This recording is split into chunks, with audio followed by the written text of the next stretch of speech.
Que imagem merece ser o símbolo do cristianismo?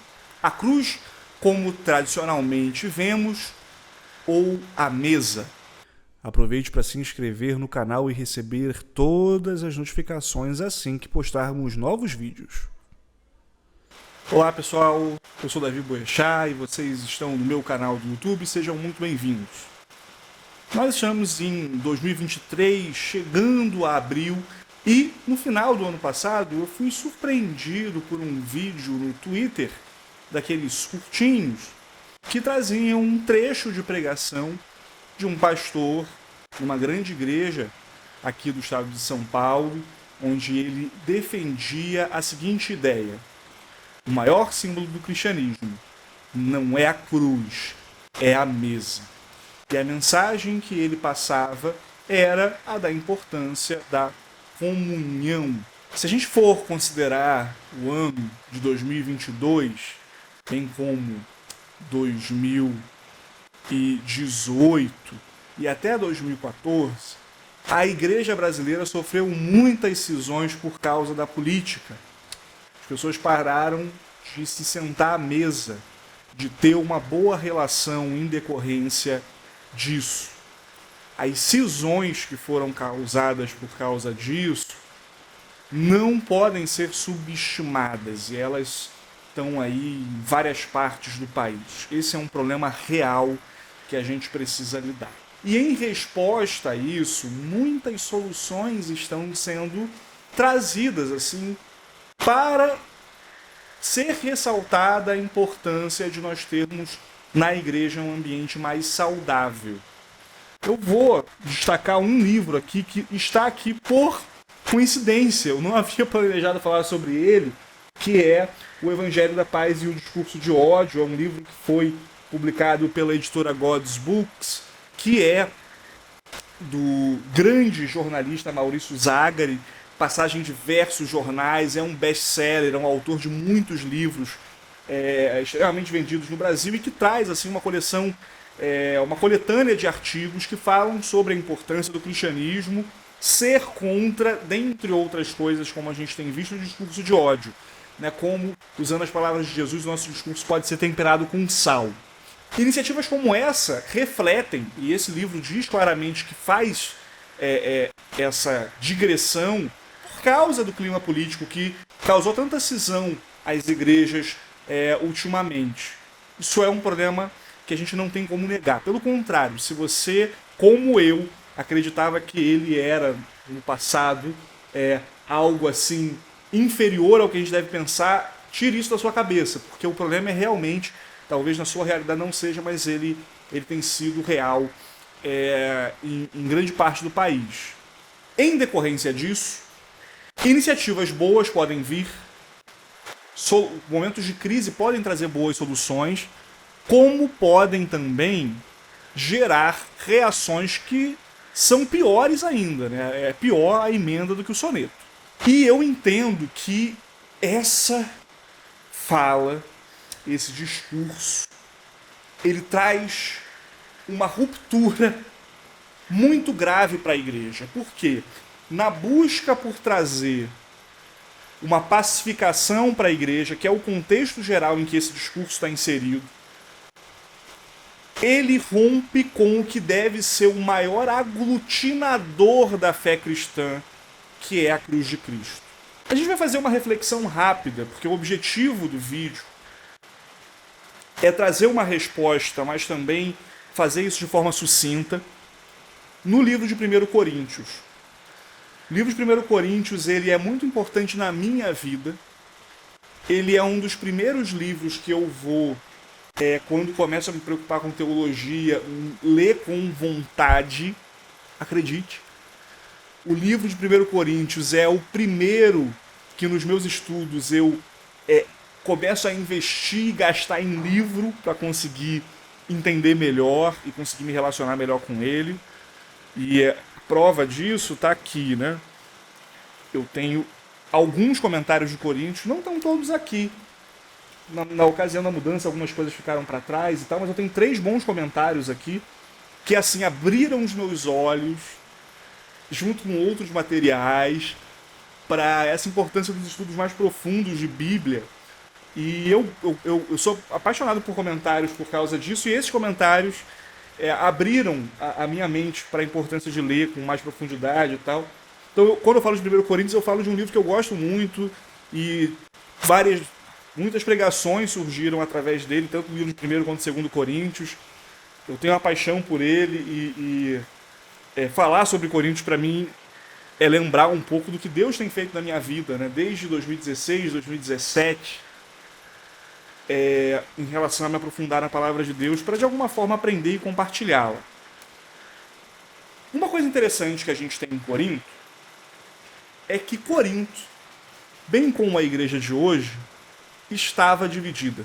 E logo no iniciozinho, Paulo traz uma exortação à santidade. Lá no capítulo 1, ele relata problemas que estavam acontecendo na igreja, e aí, verso 14, ele vai dizer: dou graças a Deus por não ter batizado nenhum de vocês, exceto Crispo e Gaio, para que ninguém diga que vocês foram batizados com o meu nome. Batizei também a casa de Estéfanas. Além desses, não me lembro se batizei algum outro. Afinal, Cristo não me enviou para batizar, mas para pregar o evangelho, não com sabedoria de palavra, para que não se anule a cruz de Cristo. No verso 12, ele vai dizer, né? Refiro-me ao fato de que cada um de vocês dizer: eu sou de Paulo, eu sou de Apolo, eu sou de Cefas, que era Pedro, eu sou de Cristo. Será que Cristo está dividido? Será que Paulo foi crucificado por vocês, ou que vocês foram batizados em nome de Paulo? Então, ele está lidando com a importância de que a igreja esteja unida através do quê? Através de Jesus. Ele vai dizer que ninguém deveria ser destaque, ninguém devia ser mestre de sala. Para você que é do Rio entender o que eu disse, ninguém deveria estar à frente. Por quê? Porque a cruz de Cristo era importante, porque Cristo é quem havia morrido na cruz. E Paulo depois vai falar: olha, eu não trago uma mensagem de sabedoria humana para que não se anule a cruz de Cristo. Em pouquíssimos versos a gente vê 2 vezes a ideia da cruz de Cristo aparecendo como um critério que é o que confirma a verdade da mensagem do Evangelho e é o que também traz para nós unidade. Então vamos lá. A cruz de Cristo é importante para a igreja hoje, tanto quanto no passado, porque é através dela que a gente se aglutina. Ela é algo que deve fazer com que as pessoas se reúnam em torno. A cruz é importante para a unidade. Quando a gente pensa na mesa, e pensa na mesa como sendo esse lugar e essa imagem de unidade, o que a gente está fazendo é desconsiderar que existe mesa na fé cristã porque existe cruz. Dar ênfase à comunhão é, portanto, dar ênfase à cruz. E numa lógica cristã, com base nesse texto, colocar a cruz de lado é abrir mão do principal aglutinador que a fé cristã pode ter. Então, a primeira objeção que eu faria é que, ao contrapor cruz e mesa, o que a gente está fazendo é desunindo coisas que são intrinsecamente ligadas. E na própria lógica do apóstolo Paulo, ao falar sobre a unidade da igreja e ao advertir contra a desunião, o que ele vai falar? Vai chamar atenção para o quê? Para o fato da cruz ser central e não o discurso. A maior parte dos teólogos chega à conclusão, tem como ponto pacífico, que Paulo faz isso porque ele não era bom orador, ou seja, a retórica de Paulo não era boa. Paulo era bom, e ele fala isso claramente nos livros a Corinto, né? Que a presença dele era desprezível, enquanto a carta era apreciada. As pessoas tinham Paulo como um bom autor, mas nem tanto tinham em conta o seu desempenho como orador, diferente de outros que tinham bom desempenho como orador, que era o caso de Apolo. E essa forma de medir desempenho é que estava causando tanta desunião e desagregação na igreja. Perceba que o problema ali não era um problema de natureza teológica. Era um problema de preferência, de partidarismo, mas eles estavam unidos em torno de uma mesma mensagem que era a cruz de Cristo. E esses líderes estavam unidos e a igreja era motivada a seguir essa mensagem de modo que pudessem estar novamente aglutinados, pudessem estar unidos em torno da mesma mensagem. E em seguida, Paulo vai fazer do verso 18 do livro de 1 Coríntios até o 25, uma abordagem que é interessante a gente pensar para os fins desse vídeo aqui também. Então vamos lá a partir do verso 18, que diz assim: certamente a palavra da cruz é loucura para os que se perderam, mas para nós que somos salvos, ela é o poder de Deus. Pois está escrito: destruirei a sabedoria dos sábios e aniquilarei a inteligência dos inteligentes. Onde está o sábio? Onde está o escriba? Onde está o questionador desse mundo? Não é fato que Deus tornou loucura a sabedoria desse mundo? Visto que na sabedoria de Deus, o homem não conheceu por sua própria sabedoria. Deus achou por bem salvar os que creram por meio da loucura da pregação. Mas os judeus pedem sinais e os gregos buscam sabedoria. Mas nós pregamos o Cristo ressuscitado. Escândalo para os judeus, loucura para os gentios. Mas para os que foram chamados, tanto judeus quanto gregos, Cristo é o poder de Deus e a sabedoria de Deus. Porque a loucura de Deus é mais sábia do que a sabedoria humana, e a fraqueza de Deus é mais forte que a força humana. Mais uma vez, a ideia da cruz, importante como mensagem, importante como critério de união. Mais do que isso, o que a gente percebe também é que o que a igreja tem a oferecer é a mensagem da cruz de Cristo. Por que essa mensagem é importante? Essa é um bom questionamento a se fazer. Cristo, através da cruz, na interpretação cristã histórica, garante-nos a salvação. Ele morre em nosso lugar. Ele é nosso substituto. Ele resolve o problema atraindo para si a consequência e a culpa do pecado, para que nós, que deveríamos tê-la, sejamos perdoados através dele. Essa é a mensagem cristã histórica, essencialmente. Cristo lança sobre a cruz os pecados de todos.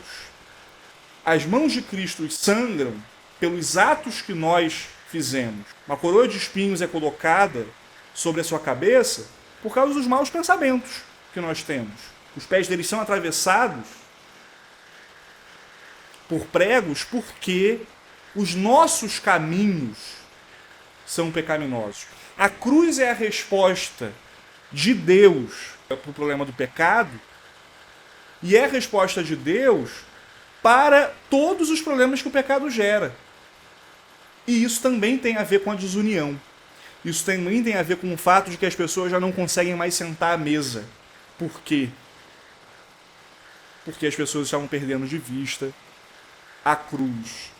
Quando a gente vê, portanto, um discurso que tenta ressignificar a cruz, buscando colocar no centro a harmonia simbolizada pela mesa, a gente desconsidera que a harmonia é quebrada pelo pecado e que é a solução e a resolução desse pecado que trazem para nós verdadeira harmonia, que trazem para nós verdadeira alegria, que trazem para nós a possibilidade de vivermos unidos debaixo do mesmo teto. Através do quê?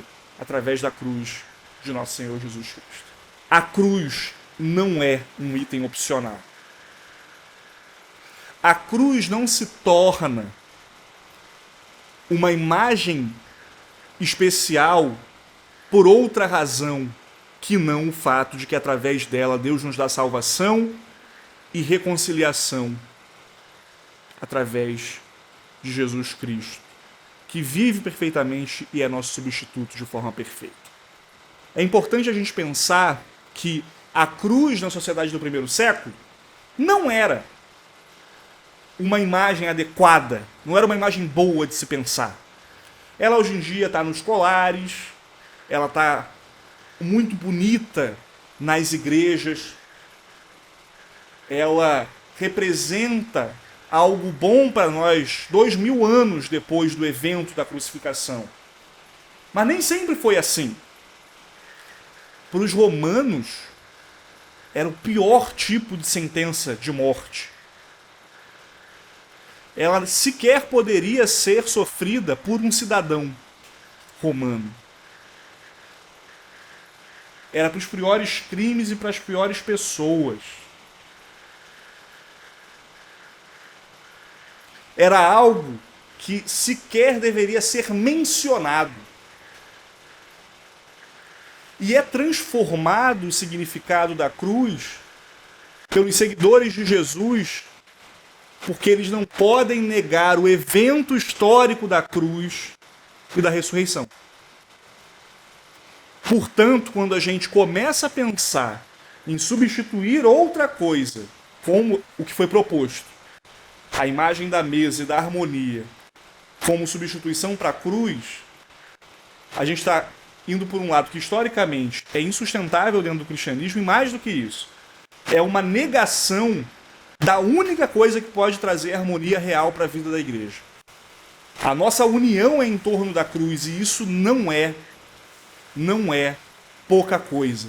Isso não é dispensável. Se a gente quer viver uma experiência real de harmonia, essa harmonia só será possível através do que Jesus fez por nós na cruz, do que ele continua fazendo em prol de nós na salvação. O nosso símbolo, se nós queremos seguir e encontrar uma melhor forma de viver a religião e resolver os nossos problemas atuais de rebeldia na igreja, o melhor caminho que a gente pode fazer, o melhor caminho que a gente pode seguir, não é o de ignorar a cruz, é o de voltar para ela, da mesma forma que Paulo, quando tenta resolver os problemas de Corinto, recomenda. E quando nós vemos representantes da fé cristã tentando diminuir a importância dela, a gente precisa ficar atento, porque é possível que a gente esteja falando de um outro tipo de cristianismo e de um outro evangelho que não o das Escrituras. Se as Escrituras colocam como fundamental a cruz, inclusive sendo fundamental para a mensagem do evangelho, do perdão, da remissão de pecados, e a gente tenta substituir por outra coisa, isso mostra que a ênfase da nossa teologia mudou. E que agora a gente tenta procurar e a gente busca mecanismos para celebrar aquilo que Deus dá como consequência. A gente eleva a importância daquilo que só pode vir como desdobramento. O que isso revela para nós é que o tipo de estado que nós estamos consegue ser pior do que o de Corinto. Porque em Corinto havia divisão na igreja e havia unidade sobre a mensagem da cruz. Ainda que ela viesse e ela estivesse sendo negada na prática. Mas o que a gente tem hoje é gente literalmente negando a cruz de Cristo. E crentes embarcando nessa toada, nessa levada. Isso deveria chamar a nossa atenção de tal modo que a gente tivesse a mesma coragem que Paulo teve, falando aos Gálatas, de chamar maldita a mensagem que eles vinham assimilando. Começaram muito bem, mas se apostataram. Negar a mensagem da cruz é negar uma crença fundamental. Negar a mensagem da cruz tem um peso para a fé muito maior do que discussões que são de natureza secundária. Negar a mensagem da cruz é deixar de ser cristão, porque ela é o grande aglutinador da nossa fé. O que a gente deve fazer é orar para que as pessoas que estão indo por esse caminho tenham tempo e oportunidade de se voltar para Deus, terem seus pecados perdoados e terem a sua mente transformada, que é um dos benefícios que só a cruz de Cristo pode fazer, e a gente não pode conseguir sem negá-la. Se você deseja, então, lidar com os problemas que a sua igreja tem enfrentado, com a negação prática da cruz de Cristo, o que a gente faz não é colocar essa mensagem de lado e exaltar outra. O que a gente faz é voltar a essa mensagem, apontar para ela e viver os benefícios nas nossas vidas que só a cruz de Cristo pode oferecer. A gente só senta à mesa com tranquilidade, porque a cruz de Cristo, não a nossa sabedoria, nos unem e nos planificam no mesmo nível. Deus abençoe sua vida. Se você gostou desse vídeo, curta aqui no canal, compartilhe com outras pessoas e se inscreva para receber novas notificações. Deus abençoe sua vida. A gente se vê na próxima. Até lá. Tchau.